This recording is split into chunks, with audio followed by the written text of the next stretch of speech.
ओम नमो भगवते वासुदेवाय। श्रीमद्भागवत कथा प्रथम स्कंद पांचवा अध्याय।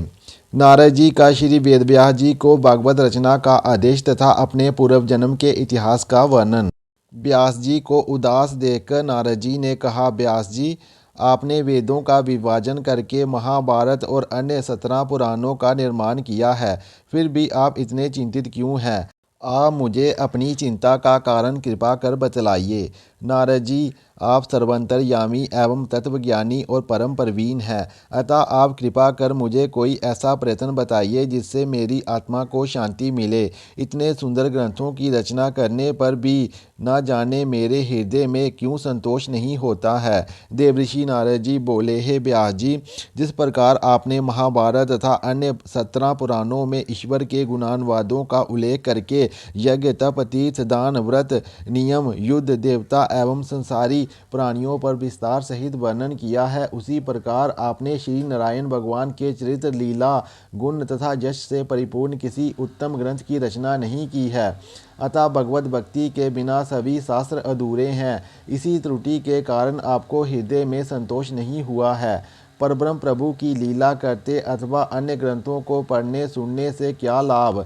प्राणी को बारंबार इस जन्म मरण के चक्कर में पड़ना पड़ता है और भगवान के कथा कीर्तन में मन लग जाने पर जो आनंद मिलता है वह अविनाशी तथा नित्य होता है। जो संसारी मनुष्य अनेकों तरह के वे दुखों से पीड़ित हैं, वह श्री हरि कथा के सुनने तथा पढ़ने से समस्त संकटों से छूट जाते हैं। इसलिए जिस पुराण एवं कीर्तन में श्री नारायण जी की लीला का विस्तार से वर्णन हो, उसी को सर्वश्रेष्ठ जानना चाहिए। भगवत भजन तथा कीर्तन के करने से मनुष्य संसार में रहकर इच्छित फल को प्राप्त कर लेता है और मरने पर मोक्ष को प्राप्त होते हैं। भगवत चरणार बिंदों में मन लगने से जैसा आनंद मिलता है, वैसा सुख इंद्र और कुबेर आदि देवताओं को भी नहीं मिलता। अतः मनुष्य को चाहिए कि वह अपने चित्त को एकाग्र करके श्री नारायण जी का स्मरण एवं भजन करे। प्राणी अपने पूर्व जन्म के कर्मों के अनुसार ही जगत में दुख भोगता है। वही दुख भगवत भजन करते समय कांटे के समान हृदय में चुभता है। जो मनुष्य अपने हृदय में भगवान के चरणों का चिंतन करते हैं, उन्हें वह कांटा फिर कष्टदायक नहीं होता और वह लोग माया से छूट जाते हैं। जो लोग यज्ञ, तप, व्रत एवं तीर्थ तो करते हैं, परंतु अपने हृदय में श्री हरि भक्ति नहीं रखते, वह कभी जन्म मरण से मुक्त नहीं होते और वह अपने शुभ कर्मों से प्राप्त अभीष्ट फलों से कुछ दिनों तक सुख भोगने के बाद फिर इस जगत में पुनः जन्म लेते हैं। नारद जी बोले, हे व्यास जी, अब आप किसी ऐसे ग्रंथ की रचना करिए जिसमें परब्रह्म परमेश्वर की समस्त लीलाओं, गुणानुवादों का सविस्तार उल्लेख हो तथा जिसके पठन पाठन से मनुष्य पुण्य फल को प्राप्त करके अंत में मोक्ष पद को प्राप्त हो। ऐसे ग्रंथ की रचना करने पर ही आपके हृदय में शांति एवं सुख प्राप्त होगा। इतना कहकर नारद जी पुनः कहने लगे, हे व्यास जी, यदि आपको शंका हो तो मैं आपको अपने पूर्व जन्म की कथा को सुनाता हूँ।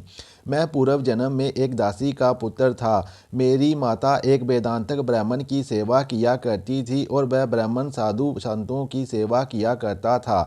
एक समय वर्षा ऋतु में उस ब्राह्मण के घर साधुओं की जमात आकर ठहरी। उस ब्राह्मण ने मेरी माता को उनकी सेवा के लिए नियुक्त कर दिया।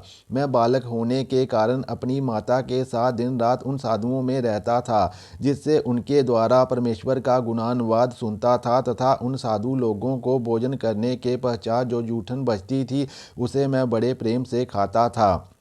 चतुर्मास व्यतीत होने के बाद जब वह साधु जाने लगे, उस समय मैं भी उनके साथ जाने की कामना करके रोने लगा। तब उन्होंने मुझ पर दया करके कहा कि हम तेरे लिए एक मंत्र देते हैं, तू उसे जपा करना। उस मंत्र के जपने से मुझे आत्म तत्व प्राप्त होगा। ऐसा कहकर उन्होंने मुझको 12 अक्षर मंत्र ओम नमो भगवते वासुदेवाय का उपदेश दिया। इसके बाद वह अपने स्थान को चले गए और मैं उन साधुओं के कथनानुसार उस मंत्र का जप करता हुआ भगवान श्री कृष्ण चंद्र के चरणार बिंदों का सम्मान करने लगा। उस मंत्र के जपने का फल ये हुआ कि मेरे हृदय में ज्ञान पैदा हो गया। तब मैंने तपोवन में जाकर भगवत भजन करने का निश्चय किया। परंतु मेरी माता मेरे ऊपर अधिक प्यार करती थी। इससे वह मुझे क्षण भर भी अलग छोड़ना नहीं चाहती थी, इसलिए मैं उसे अकेली छोड़कर कहीं नहीं जा सका। उसी समय अचानक भगवान की ऐसी कृपा हुई कि एक दिन सायंकाल के समय जब मेरी माता ब्राह्मण के लिए गौ का दूध काटने को जा रही थी, उसी समय सांप ने उसे डस लिया और वह वहीं पर मर गई। उस समय मेरी आयु केवल 5 वर्ष की थी।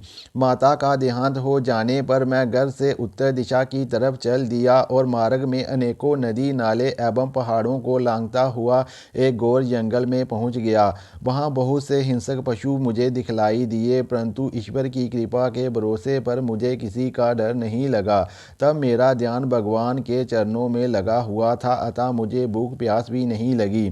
जब मैं एक निर्जन स्थल पर पहुंचा तो मुझे वहां नदी के तट पर एक पीपल का वृक्ष दिखाई दिया।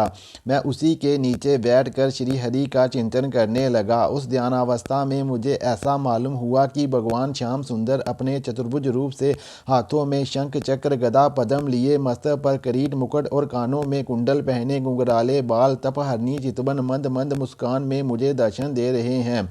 उस सुंदर स्वरूप को देखते ही मेरे हृदय प्रसन्न हो गया और यही इच्छा होने लगी कि मैं इस मनोहर स्वरूप को सदा ही देखता रहूं। परंतु कुछ देर बाद जब वह स्वरूप अंतर्ध्यान हो गया तो मेरे हृदय को बड़ा कष्ट हुआ और मैं अत्यंत विकल होकर उस निर्जन वन में विलाप करने लगा। हे व्यास जी, उस समय ये आकाशवाणी हुई कि हे नारद, तू अपने मन से चिंता को त्याग कर मेरे भजन में लीन रह। तेरे हृदय में अपनी भक्ति की अधिक वृद्धि करने के लिए मैंने तुझे एक बार अपना दर्शन दिया है। अब तू दूसरे जन्म में पुनः मेरा दर्शन पावेगा तथा तू मेरे निकटतम भक्तों में रहेगा और मेरी कृपा से तुझे अपने सभी जन्मों का वृतांत भी याद रहेगा। श्रीमद् भागवत कथा प्रथम स्कंद छठवां अध्याय। देवर्षि नारद का वेद व्यास जी को अपने पूर्व जन्म का वृतांत सुनाना। नारद जी बोले, हे व्यास जी, आकाशवाणी होने के बाद किसी ने मुझे एक वीणा दी। उस वीणा को लेकर मैं हरि गुणगान करने लगा। उस समय मैं अपने मन में सोचा करता कि प्रभु ने मुझे दूसरे जन्म में पुनः दर्शन देने के लिए कहा है। अब वह शुभ समय कब आवेगा जब मेरा ये देह छूटेगा। इस प्रकार इच्छा करते करते मेरा देहांत हो गया और मैं उस पंचभौतिक शरीर से छुटकारा पाकर श्री हरि भगवान का पार्षद हुआ। कल्प के अंत में जब श्री नारायण प्रलय के जल में शेष शैया पर शयन करने लगे, तब ब्रह्मा जी भी शयन करने की इच्छा से उनके हृदय में प्रवेश करने लगे। उस समय मैं भी उनकी श्वास के साथ श्री नारायण जी के हृदय में प्रवेश कर गया। 1000 बार 4 युग व्यतीत हो जाने पर ब्रह्मा जी ने अपनी निद्रा को त्याग कर जब फिर सृष्टि रचना का कार्य प्रारंभ किया, उस समय उनके अंगूठे द्वारा मारीच, अत्रि, अंगिरा आदि ऋषियों के साथ ही मेरा भी जन्म हुआ। हे व्यास जी, इस प्रकार त्रिभुवनपति की कृपा से मैं पितामह ब्रह्मा जी का पुत्र कहलाया और मुझे अपने पिछले जन्म का सारा वृतांत स्मरण रहा आया। फिर मैं बैकुंठनाथ के दर्शन की अभिलाषा के कारण दिन रात हरि भजन करता रहा। अब उस हरि कीर्तन का ये फल है कि मैं जिस समय भी श्री नारायण जी का स्मरण करता हूँ, उसी समय वह परम दयालु प्रभु मुझे दर्शन देते हैं। उस भजन के प्रभाव से तीनों लोकों में मेरी गति है। जहाँ भी जाना चाहूँ क्षण भर में पहुँच जाता हूँ। मेरे लिए कोई भी स्थान अगम्य नहीं है। हे व्यास जी, आप भी उन परम परमेश्वर की लीला का वर्णन कीजिए जिससे आपको भी उन श्याम सुंदर के चरण कमलों का दर्शन प्राप्त हो सके तथा आपका हृदय उनके चरणार बिंदों को त्याग कर किसी दूसरी ओर न जावे।